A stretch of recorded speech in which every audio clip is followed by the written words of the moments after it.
ہمیں خبر دی ابو عبداللہ حافظ نے، اس نے جندب سے، وہ کہتے ہیں کہ حضرت ابو بکر صدیق غار میں رسول اللہ کے ساتھ تھے، ان کے ہاتھ کو پتھر لگ گیا تھا، انہوں نے کہا، ترجمہ: تم محض خون آلود انگلی ہو اور اللہ کی راہ میں تمہاری یہ کیفیت ہوئی ہے۔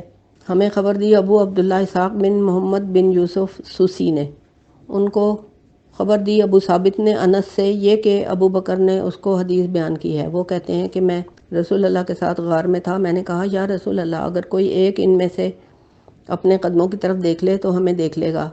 وہ کہتے ہیں کہ نبی کریم نے فرمایا، اے ابو بکر، تیرا کیا خیال ہے ان دو کے بارے میں جن کے ساتھ تیسرا اللہ ہے؟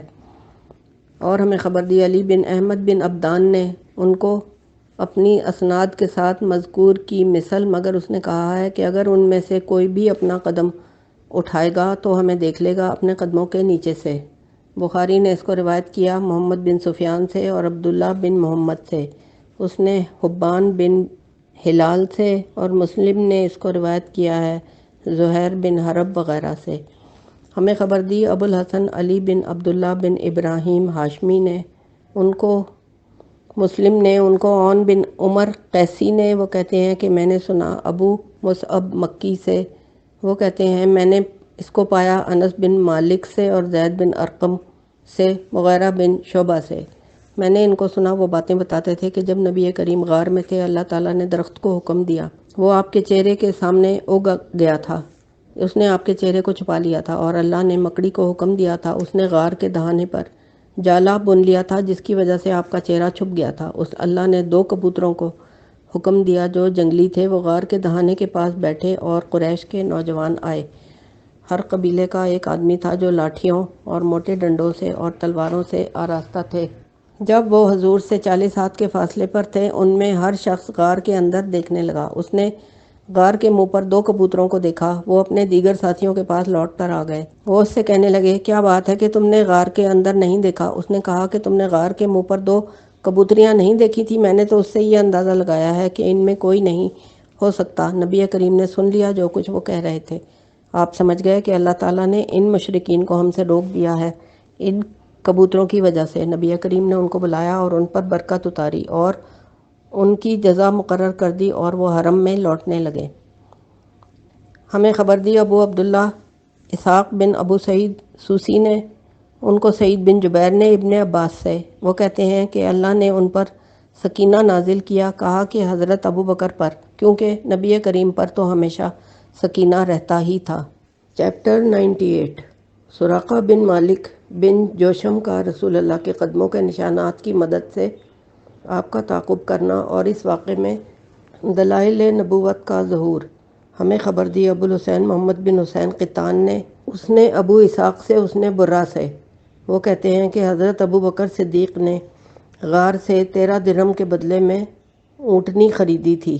ابو بکر نے عازب سے کہا تھا، برہ سے کہو کہ وہ اس پر سوار ہو کر میرے گھر تک اس کو لے آئے۔ عازب نے ان سے کہا، نہیں، میں ایسے نہیں کروں گا، بلکہ آپ پہلے ہمیں بتائیں کہ آپ اور رسول اللہ نے کیا کیا تھا جب آپ لوگ ہجرت کر کے نکلے تھے اور مشرکین آپ کو تلاش کر رہے تھے۔ حضرت ابو بکر نے بتایا کہ ہم لوگ مکے سے اندھیری رات میں چلے تھے، ہم لوگ اس رات کو اگلے دن تک جاگتے رہے حتیٰ کہ سورج ڈھلنے لگا اور سخت گرمی ہو گئی۔ میں نے ہر طرف نظر دوڑائی، کیا کوئی سایہ مجھے نظر آتا ہے؟ ہم جہاں جگہ پکڑ لیں۔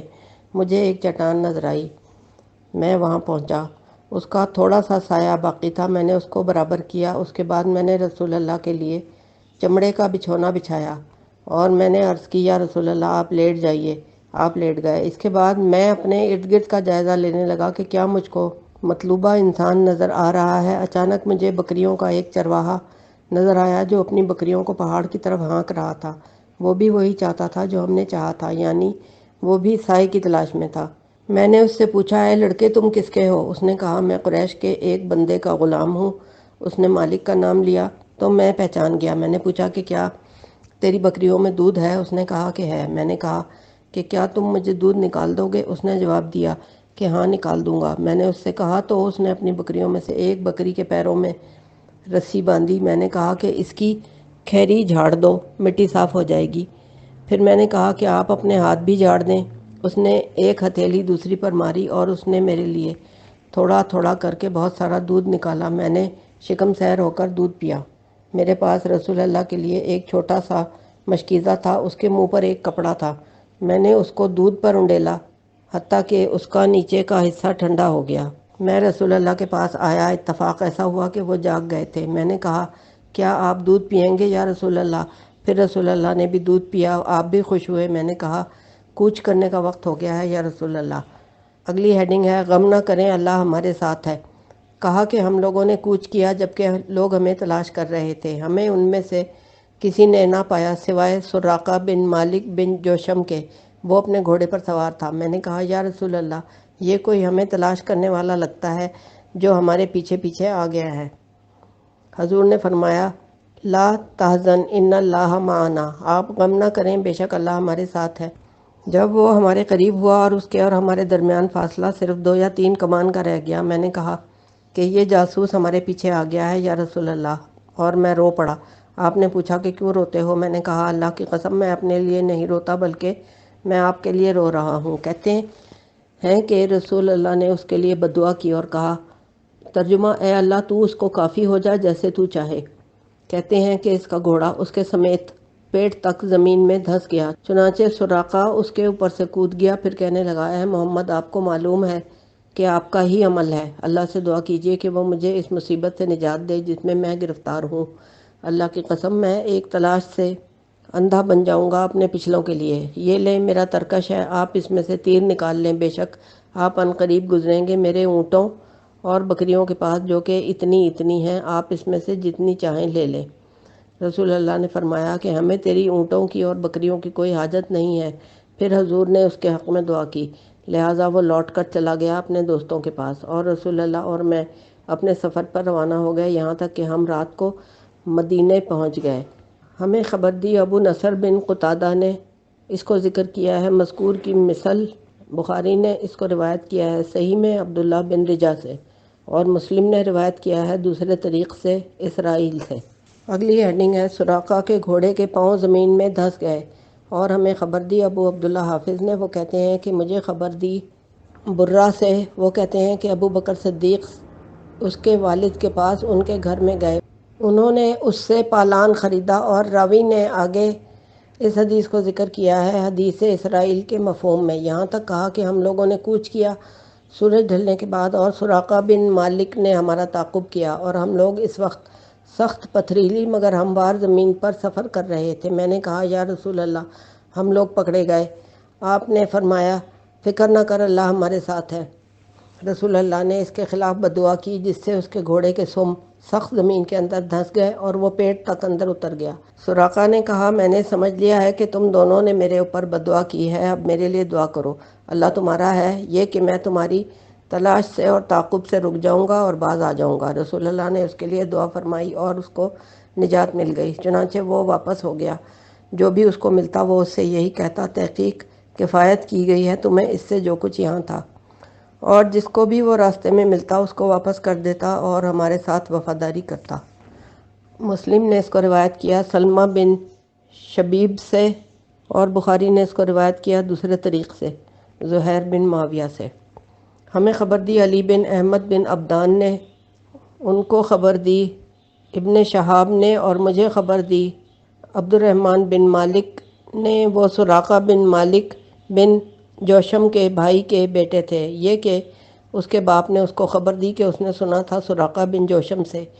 اور ابن عبدان کی روایت میں ہے کہ سراقہ بن مالک جوشم کہتے ہیں، ہمارے پاس کفار قریش کے نمائندے آئے تھے، وہ رسول اللہ اور حضرت ابو بکر کے بارے میں دیت یعنی خون بہا دینے کی بات کرتے تھے، ان دونوں میں سے ہر ایک کے قتل کرنے یا ان کو قید کرنے کی بات۔ میں بیٹھا ہوا تھا اپنی قوم کی ایک مجلس میں کہ بنی مدلج سے ایک آدمی ان میں ہمارے پاس آ کر کھڑا ہو گیا، کہنے لگا، سراقہ، میں نے ابھی ساحل کی طرف سیاہ نشان دیکھے ہیں، میں ان کو محمد اور ان کے ساتھی سمجھا ہوں۔ سراقہ نے کہا، میں نے ان کو پہچانا ہے کہ وہ وہی ہیں۔ ابن عبدان نے کہا اور حدیث کو ذکر کیا، ابو عبداللہ نے اپنی روایت میں کہا ہے، وہ کہتے ہیں کہ میں نے اس سے کہا کہ میں نے سراقہ سے کہا کہ وہ لوگ وہ نہیں ہیں، شاید آپ نے فلاں فلاں شخص کو دیکھا ہوگا، تم ہمارے سامنے چلے جاؤ، یعنی ان کی تلاش میں۔ سراقہ نے کہا کہ میں ذرا سی دیر مجلس میں بیٹھا رہا، اس کے بعد میں کھڑا ہوا اور اندر گھر میں گیا۔ میں نے اپنی لڑکی سے کہا کہ میرا گھوڑا نکالیں، اس کو ٹیلے کے پیچھے اتار کر میرے لیے روک رکھیں میرے آنے تک۔ میں نے اپنا نیزہ اٹھایا اور اپنے گھر کے پچھواڑے سے نکل گیا۔ میں نے نیزے کے نیچے والے حصے کو اوپر کیا اور اوپر والے کو نیچے کیا تاکہ اس کو کوئی نہ دیکھے۔ اپنے گھوڑے کے پاس آ گیا اور اس پر سوار ہو گیا اور میں نے اسے خوب دوڑایا حتیٰ کہ میں ان کے قریب پہنچ گیا۔ اچانک میرا گھوڑا پھسلا جس سے میں گر گیا۔ میں جلدی سے کھڑا ہوا۔ میں نے اپنا ہاتھ اپنی ترکش کی طرف بڑھایا۔ میں نے اس میں سے تیر نکالے، قسمت کے تیر، کہ کیا میں ان لوگوں کو نقصان پہنچاؤں یا نہ پہنچاؤں۔ تیر وہ نکلا جو میں پسند نہیں کرتا تھا کہ میں ان کو نقصان نہ پہنچاؤں۔ پھر بھی میں اپنے گھوڑے پر سوار ہو گیا اور میں نے اس دفعہ تو قسمت کے تیروں کے بھی خلاف کیا۔ پھر میں نے اس کو خوب دوڑایا اور اس نے مجھے پھر قریب کر دیا حتیٰ کہ میں نے رسول اللہ کی قرأت سن لی، مگر حضور مڑ کر پیچھے نہیں دیکھ رہے تھے اور ابو بکر کثرت کے ساتھ بار بار پیچھے دیکھ رہے تھے۔ اگلی ہیڈنگ ہے امن کا پروانہ لکھ دیا۔ کہتے ہیں کہ میرے گھوڑے کے اگلے دونوں ہاتھ زمین میں دھنس گئے اور وہ گھٹنوں تک چھپ گئے اور میں اس کے اوپر سے گر پڑا۔ پھر میں نے گھوڑے کو ڈانٹا، میں اٹھ گیا مگر اس کے اگلے پیر نکل نہیں سکتے تھے۔ جب وہ سیدھا کھڑا ہوا تو اس کے قدموں کے نشانات سے دھوئیں کی طرح ایک دھواں اوپر کی طرف بلند ہوا۔ میں نے قسمت کا حال معلوم کرنے کے لیے تیر کھینچا، پھر وہی نکلا جس کو میں پسند نہیں کرتا تھا کہ میں ضرر نہ پہنچاؤں۔ میں نے ان دونوں کو پکارا، الاما، مجھے امان دے دو۔ وہ دونوں حضور اور حضرت ابو بکر میرے لیے کھڑے ہو گئے۔ میں اپنے گھوڑے پر سوار ہو کر ان کے پاس پہنچ گیا۔ میرے دل میں ایک بات آ گئی جب یہ سب کچھ ہو گیا اور میں ان سے رک گیا، وہ یہ تھی کہ عنقریب رسول اللہ غالب آ جائیں گے۔ میں نے ان سے کہا، بے شک آپ کی قوم کی طرف سے آپ دونوں کے بارے میں دیت یعنی خون بہا مقرر کر دیا گیا ہے۔ نیز میں نے ان کو ان باتوں کی خبر دی جن کا وہ ارادہ رکھتے تھے اور میں نے سامان سفر اور دیگر سامان ان کو پیش کر دیا۔ انہوں نے نہ مجھے پریشان کیا نہ ہی مجھ سے کچھ پوچھا، مگر یہی کہا، ہم سے آپ غائب ہو جائیں۔ میں نے حضور سے کہا کہ آپ مجھے کوئی عہد نامہ لکھ دیں میں جس کی وجہ سے محفوظ رہوں۔ آپ نے عامر بن فہیرہ سے کہا، اس نے مجھے چمڑے کے ایک ٹکڑے پر لکھ دیا۔ اس کے بعد رسول اللہ چلے گئے۔ اس کو بخاری نے صحیح میں روایت کیا یحییٰ بن بکیر سے، اور ہمیں خبر دی ابو الحسین بن فضل قطان نے، ان کے والد مالک نے ان کو خبر دی ہے کہ ان کے بھائی سراقہ بن جوشم نے ان کو خبر دی ہے کہ جب رسول اللہ مکے سے مدینہ ہجرت کر چلے تو قریش نے انعام مقرر کیا تھا کہ جو ان کو لے کر واپس آئے گا اس کو 100 اونٹ دیں گے۔ وہ کہتے ہیں کہ میں اپنی قوم کی محفل میں بیٹھا ہوا تھا، ہم میں سے ایک آدمی آیا، اس نے کہا، اللہ کی قسم میں نے 3 سوار دیکھے ہیں جو ابھی میرے پاس سے گزرے ہیں، میں ان کو محمد گمان کرتا ہوں۔ سراقہ کہتے ہیں کہ میں نے اس بندے کو آنکھوں سے اشارہ کیا کہ تم چپ ہو جاؤ۔ میں نے اس سے کہا کہ نہیں نہیں، وہ تو بنو فلاں سے تھے، ان کا اونٹ گم ہو گیا ہے، وہ اس کی تلاش میں پھر رہے ہیں، شاید وہ وہی ہوں گے۔ وہ شخص خاموش ہو گیا۔ میں ذرا سی دیر رک گیا، اس کے بعد میں اٹھا، اپنے گھر کے اندر گیا۔ میں نے اپنے گھوڑے کے لیے کہا، اس کو لطن وادی میں کھینچ کر لایا گیا۔ میں نے اپنے ہتھیار اپنے گھر کے پیچھے سے نکالے، اس کے بعد میں نے قسمت کے معلوم کرنے والے تیر نکالے، اس کے بعد میں نے تلوار لٹکائی، اس کے بعد میں نے پھر قسمت کا حال معلوم کیا۔ اس وقت بھی وہ تیر نکلا جو میں ناپسند کرتا تھا کہ ان کو نقصان نہ پہنچاؤ۔ میں امید کر رہا تھا کہ میں محمد کو واپس لا کر 100 اونٹنیاں حاصل کروں گا، چنانچہ میں آپ کے پیچھے روانہ ہو گیا۔ میرا گھوڑا چل رہا تھا کہ اچانک وہ پھسل گیا جس سے میں اس کے اوپر سے گر گیا۔ پھر میں نے قسمت کا تیر نکالا، پھر وہ تیر نکلا جس کو میں ناپسند کر رہا تھا کہ لا تضر، کہ نہ نقصان پہنچانا، مگر میں نے ضد کر کے ان کا تعاقب کیا۔ جب وہ لوگ مجھے نظر آ گئے تو پھر میرا گھوڑا بدکا، اتنے میں اس کے دونوں ہاتھ زمین کے اندر چلے گئے اور میں اس کے اوپر سے گر گیا۔ اس کے بعد اس نے کسی طرح اپنے اگلے پیر نکال لیے اور ان دونوں کے پیچھے دھوئیں کی مثل ایک غبار چلا گیا۔ میں سمجھ گیا کہ مجھے منع کیا گیا ہے اور وہ غالب آ جائیں گے۔ پھر میں نے ان کو آواز لگائی، مجھے دیکھو، اللہ کی قسم میں تمہیں تکلیف نہیں پہنچاؤں گا، نہ ہی کوئی ایسا کام کروں گا جو ناپسند ہو۔ رسول اللہ نے فرمایا، تم کیا چاہتے ہو؟ میں نے کہا، مجھے کوئی چیز نشانی کے طور پر لکھ دیں جو میرے اور آپ کے درمیان رہے۔ حضور نے فرمایا، اے ابو بکر، اس کو لکھ دو۔ اس کے بعد انہوں نے میرے لیے لکھا اور اس کو لیث نے مجھے دے دیا۔ میں واپس لوٹ آیا اور خاموش ہو گیا۔ میں نے کسی چیز کا تذکرہ نہ کیا کہ کیا کیا میرے ساتھ ہوا، حتیٰ کہ جب اللہ نے فتح مکہ کرا دیا اور حضور اہل خیبر سے فارغ ہو گئے۔ میں رسول اللہ کے پاس گیا تاکہ میں ان سے ملوں، اور میرے پاس وہ تحریر بھی موجود تھی جو میرے لیے لکھی گئی تھی۔ میں قصد ہی کر رہا تھا، میں داخل ہوا ایک جماعت کے سامنے انصار کی جماعتوں میں سے۔ کہتے ہیں کہ انہوں نے مجھے نیزوں کے کچوکے دینے شروع کیے اور وہ کہہ رہے تھے ہٹو ہٹو تم، حتیٰ کہ میں رسول اللہ کے قریب پہنچ گیا۔ وہ اپنی اونٹنی پر سوار تھے، میں ان کی پنڈلی کو دیکھ رہا تھا جیسے کہ وہ کھجور کے اوپر سے نکلنے والی گری ہے۔ میں نے اپنے ہاتھ میں تحریر اونچی کر کے دکھائی، میں نے کہا اے اللہ کے رسول، یہ آپ کی تحریر ہے۔ رسول اللہ نے فرمایا آج کے دن نیکی اور وفا کا دن ہے، مجھے دے دیجئے۔ کہتے ہیں کہ میں مسلمان ہو گیا۔ اس کے بعد میں نے کوئی چیز ذکر کی جس کے بارے میں رسول اللہ نے پوچھا تھا۔ ابن شہاب نے کہا سوائے اس کے نہیں کہ اس نے رسول اللہ سے پوچھا تھا گمشدہ چیز کے بارے میں اور اس شے کے بارے میں جو اس لیے کہ تھی اس کے سامنے۔ مجھے کوئی چیز یاد نہیں سوائے اس کے کہ میں نے کہا تھا یا رسول اللہ، گمشدہ اونٹ میرے پانی کے حوضوں پر کثرت کے ساتھ آ جاتے ہیں جو میں نے اپنے اونٹوں کے لیے پانی سے بھرے ہوتے ہیں۔ اگر میں ان آوارہ اونٹوں کو بھی پانی پینے دوں تو کیا اس پر مجھ کو ثواب ملے گا؟ رسول اللہ نے فرمایا جی ہاں، ہر تازہ جگر جاندار میں ثواب ملے گا۔ میں رسول اللہ کے ہاں سے واپس چلا گیا اور جا کر صدقہ کے جانور ہانک کر لے آیا۔ اگلی ہیڈنگ ہے سراقہ کے اشعار۔ ہمیں خبر دی ابو عبداللہ حافظ نے، ان کو ابن اسحاق نے، وہ کہتے ہیں کہ ابو جہل نے سراقہ کے بارے میں کچھ اشعار کہے تھے۔ سراقہ نے بھی ان کے اشعار کا جواب دیا اور یہ اشعار کہے۔ ترجمہ: اے ابو الحکم یعنی ابو جہل، قسم ہے لات کی، اگر تو مشاہدہ کرتا میرے گھوڑے کے معاملے کا، جب اس کے پیر دھنس گئے تھے تو حیران پریشان ہو جاتا اور تو یقین کر لیتا کہ محمد نبی ہے اور ایسا صاحب برہان ہے، کون اس کا مقابلہ کر سکتا ہے؟ تیرے اوپر لازم ہے لوگوں کو اس سے روکنا، بے شک میں دیکھتا ہوں اس کے امر کو ایک دن اس کی بلندیاں جلدی ظاہر ہو جائیں گی۔ اگرچہ یہ سارے لوگ اس کو تنہا بے یار و مددگار چھوڑ دیں تو بھی نصرت اور کامیابی اس کے قدم چومے گی۔ سراقہ نے واپس آ کر لوگوں کو بتانا شروع کیا اس نے جو کچھ دیکھا تھا اور جس کا مشاہدہ کیا تھا۔ حضور کے معاملے میں تو امرائے قریش کو خوف ہوا کہ کہیں یہ بات بہت سے لوگوں کے مسلمان ہو جانے کا سبب نہ بن جائے، لہٰذا ابو جہل نے بنو مدلج کو سراقہ کے بارے میں کچھ اشعار لکھ کر بھیجے تھے اور ان اشعار کے جواب میں سراقہ نے مذکورہ بالا اشعار کہے تھے۔ ہمیں خبر دی ابو الحسن علی بن احمد بن عبدان نے، ان کو ابو وہب مولا ابو ہریرہ سے، اس نے ابو ہریرہ سے، وہ کہتے ہیں کہ رسول اللہ نے فرمایا حضرت ابو بکر سے مدینے میں داخلے کے وقت لوگوں کو مجھ سے مطمئن کرنا، تم لوگوں کی توجہ محمد سے ہٹانا، ان کو دور کرنا، بے شک شان یہ ہے کہ کسی نبی کے شایان شان نہیں ہے جھوٹ بولنا۔ لہٰذا کہتے ہیں کہ جب حضرت ابو بکر سے پوچھا جاتا کہ آپ کون ہیں تو وہ کہتے تھے میں فروخت کرنے والا ہوں۔ جب پوچھا جاتا کہ آپ کے ساتھ کون ہے تو حضرت ابو بکر فرماتے تھے راستہ بتانے والا ہے، مجھے راستہ بتا رہا ہے۔ چیپٹر 99 رسول اللہ کا ایک عورت اور اس کے بیٹے کے پاس سے گزرنا اور اس میں جو نبوت کے آثار ظاہر ہوئے۔ ہمیں خبر دی ابو الحسن علی بن احمد بن عبدان نے، اور ان کو ابو الحسین بن بشران العدل نے، انہوں نے سنا عبد الرحمن بن ابو لیلہ سے، وہ حدیث بیان کرتے ہیں حضرت ابو بکر صدیق سے، وہ فرماتے ہیں کہ میں رسول اللہ کے ساتھ مکے سے نکلا تھا، ہم لوگ ایک قبیلے میں پہنچے تھے، قبائل عرب میں۔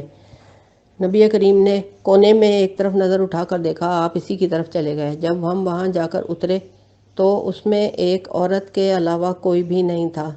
وہ بولی اے اللہ کے بندے، میں ایک عورت ہوں، میرے ساتھ کوئی بھی نہیں ہے، آپ لوگ قبیلے کے سر پر ہیں اور آپ بڑوں کے پاس جاؤ جہاں تم مہمان نوازی چاہتے ہو۔ کہتے ہیں کہ رسول اللہ نے اس عورت کو کوئی جواب نہیں دیا، یہ شام کا وقت تھا۔ اس کے بعد اس عورت کا بیٹا بھی آ گیا، وہ اپنی بکریاں چرانے گیا تھا، ان کو اسی وقت ہانک کر لایا تھا۔ اس عورت نے اس سے کہا بیٹے یہ بکری لے جا اور چھری ان دونوں آدمیوں کے پاس اور ان دونوں سے کہو میری امی تمہیں کہہ رہی ہیں کہ اسے ذبح کیجئے اور خود بھی کھائیے اور ہمیں بھی کھلائیے۔ جب وہ لڑکا لے کر آیا تو نبی کریم نے اس سے فرمایا کہ آپ چھری واپس لے جائیے اور مجھے ایک پیالہ لا دیجئے۔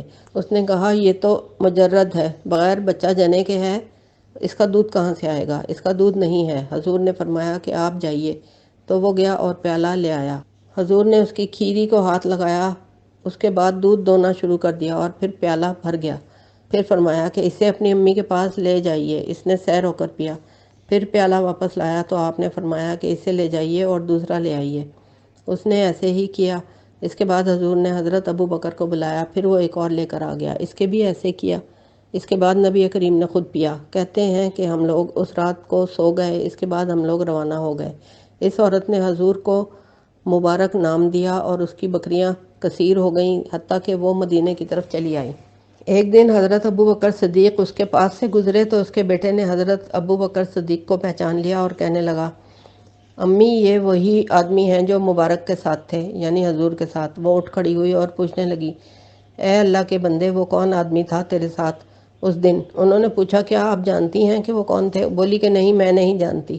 انہوں نے بتایا کہ وہ اللہ کے نبی تھے۔ وہ بولی، مجھے بھی ان کے پاس لے چلو۔ کہا کہ ابو بکر ان کو لے گئے۔ حضور نے اسے کھانا کھلایا اور کچھ عطیے دیے۔ ابن عبدان نے اپنی روایت میں یہ اضافہ کیا ہے کہ اس عورت نے کہا تھا کہ مجھے اس کی طرف رہنمائی کیجیے، چنانچہ وہ ان کے ساتھ گئی۔ اس عورت نے کچھ پنیر حضور کے لیے ہدیہ کیا اور کچھ عرب کا سامان۔ راوی کہتے ہیں کہ حضور نے اس کو کپڑے دیے اور کچھ عطیے دیے۔ مجھے یہ معلوم نہیں کہ یہ بھی کہا تھا کہ وہ مسلمان ہو گئی تھی۔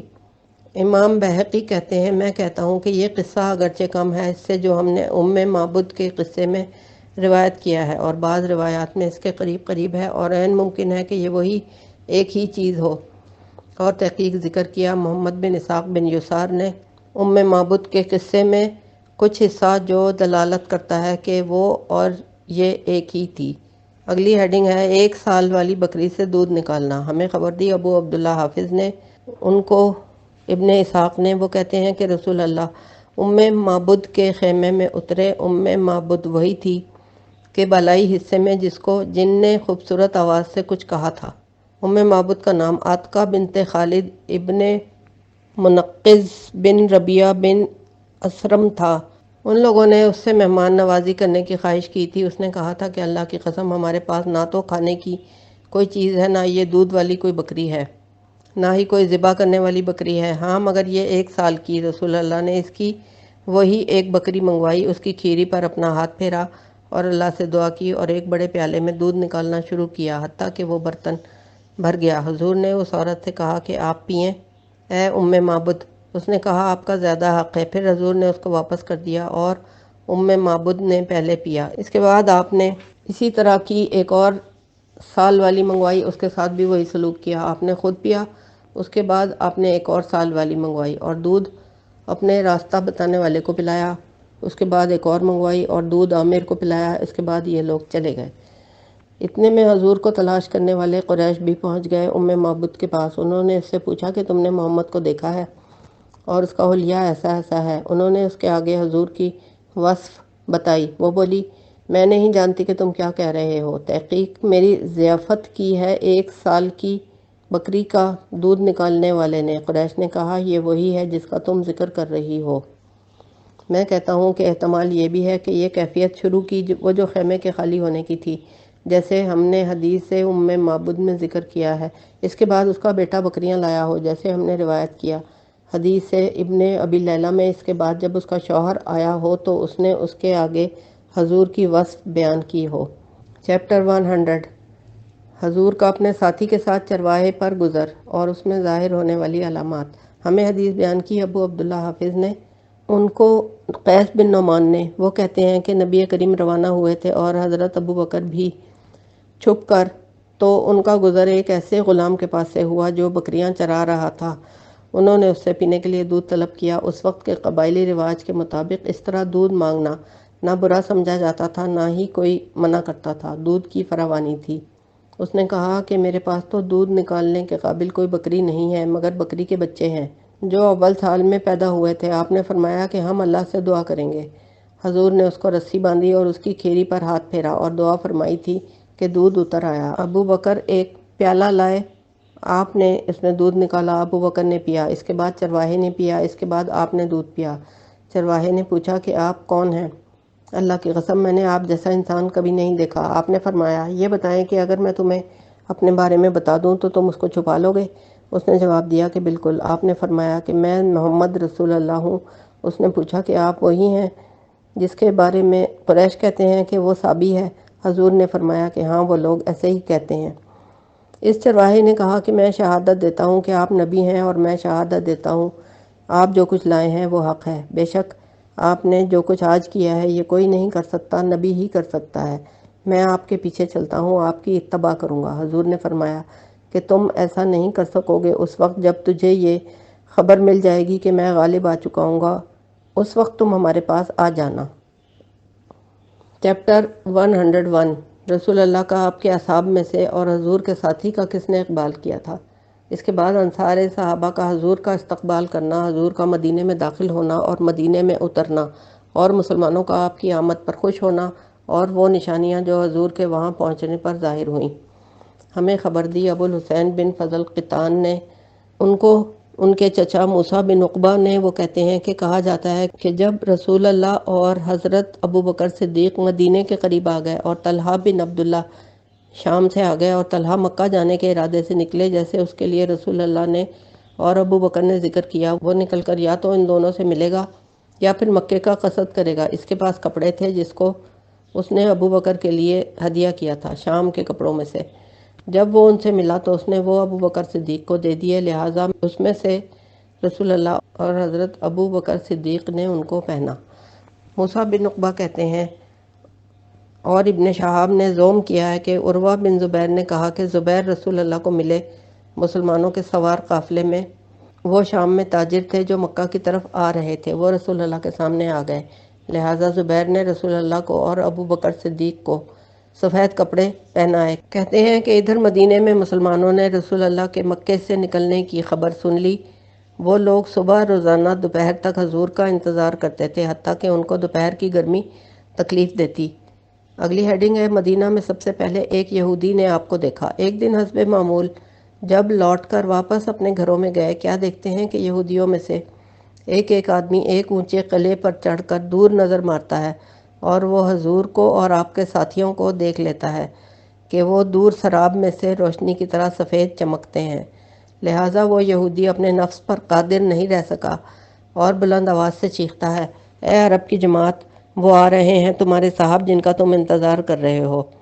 لہٰذا مسلمانوں نے جلدی سے اچھل کر خوشی سے اپنے ہتھیار سنبھالے اور بھاگ کر رسول اللہ سے جا ملے۔ وہ حضور کو قبیلہ بنو عمر بن عوف کی طرف ملے۔ یہ پیر کا دن تھا، ماہ ربیع الاول میں سے۔ لہٰذا ابو بکر کھڑے ہوئے، انہوں نے لوگوں کو تذکیر و نصیحت فرمائی، حضور خاموش بیٹھے رہے۔ لہٰذا انصار میں سے وہ لوگ جنہوں نے رسول اللہ کو نہیں دیکھا تھا، وہ ابو بکر کو رسول اللہ سمجھتے رہے، یہاں تک کہ جب سورج کی دھوپ رسول اللہ کو پہنچنے لگی تو ابو بکر رسول اللہ پر اپنی چادر سے سایہ کرنے لگے، تو اس وقت ان لوگوں نے رسول اللہ کو پہچانا۔ اس کے بعد رسول اللہ گزرے عبداللہ بن ابی بن سلول کے پاس، حضور راستے میں تھے اور وہ کسی گھر میں تھا۔ حضور وہاں رک کر اس کا انتظار کرنے لگے کہ شاید وہ آپ کو گھر میں بلائے گا۔ وہ اس وقت قبیلہ خزرج کا سردار تھا، چنانچہ عبداللہ نے آپ کو دیکھ کر یہ کہا کہ آپ ان لوگوں کو دیکھیں جنہوں نے آپ کو بلایا ہے، آپ ان کے پاس اتریں۔ رسول اللہ نے انصار کی ایک جماعت کے سامنے یہ بات ذکر کی اور ابن ابی کا قول ذکر کیا تو حضرت سعد بن عبادہ نے کہا، اللہ کی قسم یا رسول اللہ، ہم لوگوں نے اس سے پہلے کہ اللہ نے ہمیں آپ کے ساتھ خاص کر دیا ہے اور ہمارے اوپر آپ کی تشریف آوری کا احسان کر دیا ہے، ہم یہ ارادہ رکھتے تھے کہ ہم لوگ عبداللہ بن ابی کے سر پر تاج رکھ دیں اور اس کو اپنے اوپر بادشاہ مقرر کر دیں گے۔ رسول اللہ نے عبداللہ بن ابی پر وقوف کے بعد بنو عمرو بن عوف کی طرف توجہ کی۔ ان کے ساتھ ابو بکر بھی تھے اور عامر بن فہیرہ بھی، لہٰذا آپ کلثوم بن ہدم کے پاس اترے۔ وہ بنو زید بن مالک میں سے ایک تھے، ان کا مسکن دار ابن ابو احمد تھا۔ بنو عمرو بن عوف کے پاس رسول اللہ کی آمد سے پہلے بھی اور بعد میں بھی بہت سارے لوگ مہاجرین میں سے آتے رہے اور ان کے پاس اترتے رہے۔ اترنے والوں اور ٹھہرانے والوں کے نام شمار کیے گئے ہیں۔ اگلی ہیڈنگ ہے آپ علیہ السلام بنو عمرو بن عوف میں 3 دن رہے۔ کہتے ہیں کہ رسول اللہ دار بنو عمرو بن عوف میں صرف 3 دن رہے، بعض کا کہنا ہے کہ نہیں بلکہ اس سے زیادہ رہے، اور حضور نے ان میں ایک مسجد کی بنیاد بھی رکھی۔ یہ وہی ہے جس کا ذکر قرآن مجید میں آیا ہے کہ لمسجد اسس علی التقوی۔ اس کے بعد رسول اللہ جمعے کے دن روانہ ہو کر بنو سالم کے پاس پہنچے اور آپ نے ان کو جمعہ پڑھایا، اور یہ پہلا جمعہ تھا جو رسول اللہ نے مدینے میں پڑھایا جب سے آئے تھے، اور آپ نے بیت المقدس کی طرف منہ کیا تھا۔ یہودیوں نے جب دیکھا کہ حضور نے ان کے قبلے کی طرف منہ کیا ہے تو وہ آپس میں اس بات کا تذکرہ کرنے لگے کہ یہ وہی نبی ہے جس کا ذکر وہ تورات اور انجیل میں لکھا ہوا پاتے ہیں۔ اس کے بعد حضور بنو سالم سے روانہ ہوئے تو انہوں نے کہا، یا رسول اللہ، ہمارے یہاں باقاعدہ لوگوں کی معقول نفری ہے اور تعداد ہے اور اتفاق بھی ہے اور آپ کے دفاع کی صلاحیت بھی ہے، اگر آپ یہیں رک جائیں۔ مجمع بن زید نے کہا کہ رسول اللہ، ہمارے اندر 22 راتیں ٹھہرے رہے تھے، جبکہ انصار جمع ہو کر حضور سے جا کر ملتے تھے۔ بنی عمرو بن عوف کے ہاں سے روانہ ہونے سے قبل وہ حضور کی اونٹنی کے گرد پیدل چلتے تھے۔ ان میں سے ہر ایک دوسرے سے اونٹنی کی مہار چھینتا ہے اور ہر ایک کی نفس کی تیزی کا اصرار تھا کہ وہ حضور کا اکرام اور تعظیم پہلے بجا لائے۔ آپ جب انصاریوں میں سے کسی کے گھر کے پاس سے گزرتے تو وہ حضور کو اپنے گھر بلانے کی کوشش کرتا۔ حضور اس کو یہ فرماتے تھے کہ اونٹنی کو چھوڑ دو، اس کو اللہ کی طرف سے حکم ملا ہوا ہے، میں وہاں اتروں گا جہاں اللہ تعالیٰ مجھے اتارے گا۔ اگلی ہیڈنگ ہے حضرت ابو ایوب انصاری کے دروازے پر اونٹنی کا خود بخود بیٹھنا۔ جب اونٹنی ایک دروازے تک پہنچی، بنی ایوب کے دروازے پر، تو وہ خود بخود بیٹھ گئی۔ حضور اترے اور ابو ایوب کے گھر میں داخل ہو گئے۔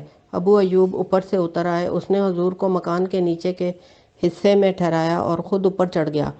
اس طرح ابو ایوب اوپر اور حضور نیچے کے حصے میں رہنے لگے۔ رات کو ابو ایوب کو جب یہ خیال آیا کہ ہم لوگ اوپر ہیں اور رسول اللہ نیچے ہیں، حضور کے سر کے اوپر، تو پریشان ہو گئے۔ رات بھر جاگتے رہے، سو نہ سکے کہ رات کو جا کر حضور کو کیسے بے آرام کریں اور جا کر آپ سے مشورہ کریں جگہ تبدیل کرنے کے لیے، کیونکہ ان پر یہ بات بڑی بھاری گزر رہی تھی کہ وہ حضور کے سر کے اوپر ہیں۔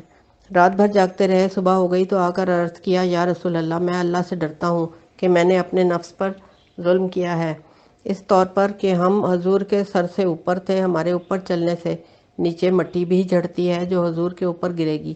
میں بہتر یہی سمجھتا ہوں کہ آپ اوپر ہی رہیں اور ہم گھر والے نیچے رہیں گے آپ سے، مگر حضور نے فرمایا کہ ہم تو نیچے بہتر ہیں، کیونکہ آنے جانے والوں کے لیے نیچے آسانی رہتی ہے، آپ ہمیں نیچے کی اجازت دے دیں، اوپر آنے جانے والوں کو بھی۔ مگر ابو ایوب بار بار اصرار کرتے رہے اور عاجزی کرتے رہے، یہاں تک کہ حضور اوپر منتقل ہو گئے۔ اس طرح حضور مستقل ابو ایوب انصاری کے گھر میں ٹھہر گئے۔ حضور پر وہیں قرآن مجید نازل ہوتا رہا۔ اسی گھر میں حضور کے پاس جبرائیل علیہ السلام آتے تھے، یہاں تک کہ حضور نے اپنی مسجد بنا لی اور اپنا گھر بنا لیا۔ ہمیں خبر دی ابو عبداللہ حافظ اور ابو سعید بن ابو عمرو نے، ان کو عروہ بن زبیر سے، اس نے عبد الرحمن بن اویم بن سائدہ سے، اس نے اپنی قوم کے کچھ لوگوں سے۔ انہوں نے کہا کہ جب ہمیں رسول اللہ کے مکے سے نکلنے کی خبر پہنچی تو روزانہ ہم لوگ الصبح آپ کے انتظار کرنے کے لیے نکلتے تھے اور دھوپ میں بیٹھ کر انتظار کرتے رہتے تھے، دیوار کے سائے میں ہو جاتے تھے۔ جب سورج ڈھل جاتا تو ہم آ جاتے تھے اپنے گھروں میں، یہاں تک کہ وہ دن آ گیا جس دن حضور تشریف لائے۔ ہم حسب معمول انتظار میں بیٹھے ہوئے تھے، اس دن ہم انتظار کر کر کے واپس آ گئے تھے، اچانک حضور تشریف لے آئے۔ یہودیوں میں سے ایک آدمی نے حضور کو دور سے آتے ہوئے دیکھ لیا تھا، اس نے بلند آواز سے اعلان کیا، اے بنو قیلہ، وہ تمہارے دادا آ گئے ہیں۔ ہم لوگ باہر آئے تو رسول اللہ سائے میں اونٹنی بٹھا رہے تھے، حضور بھی تھے اور ابو بکر بھی۔ اللہ کی قسم ہم نہیں سمجھے تھے کہ دونوں میں سے بڑا کون ہے۔